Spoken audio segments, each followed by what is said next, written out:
పాక్ కాల్పులో అమరుడైన జవాన్ మురళీ నాయక్ సొంతూరు కల్లితండ శోకసంద్రంలో మునిగిపోయింది. ఒక్కగానొక్క కొడుకు మరణం పట్ల తల్లిదండ్రులు కన్నీరు మున్నీరుగా విలపిస్తున్నారు. తమ కుటుంబాన్ని ఆదుకోవాలని కోరుతున్నారు. రేపు మురళీ నాయక్ పార్థివ దేహం స్వస్థలానికి చేరుకునే అవకాశం ఉంది. అంత్యక్రియల కోసం అధికారులు ఏర్పాట్లు చేస్తున్నారు. మరిన్ని వివరాలను మా ప్రతినిధి శ్రీను అందిస్తారు.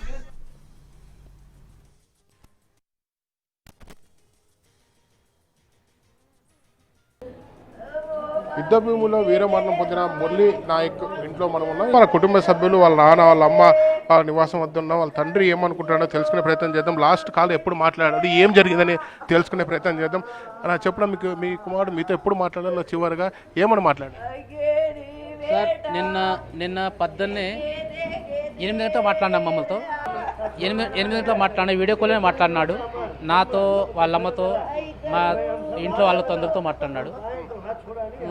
భోజనం చేసినారు నాన్న, అమ్మ అని. భోజనం చేసినాము, ఇప్పుడు ఇంట్లో కూర్చొని ఉన్నాము. మీరు భోజనం చేస్తున్నావు నాయన, బాగుండా, ఆరోగ్యంతో బాగుండావా, నువ్వు భోజనం చేసినావంటే నేను భోజనం చేసిన నాశ అయింది. ఇప్పుడు రాత్రి డ్యూటీ చేసి వస్తున్నాను. ఇప్పుడు రాత్రి నాకు డ్యూటీ 8 గంటలకు ఉంది అని మాట్లాడి ఫోన్ పెట్టేశాను.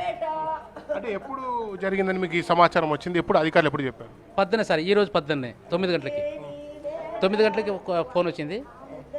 నా భార్య మొబైల్ మీదే ఫోన్ వచ్చింది. ఫోన్ వస్తే ఇట్లా మురళీ నాయక్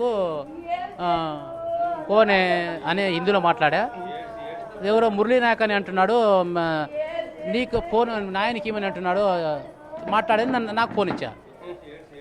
నాకు ఫోన్ ఇస్తానే నేను ఉండి చెప్తే ఏం అంటే ఇట్లా ముడావత్ మురళీ నాయక్ ఎవరు అని.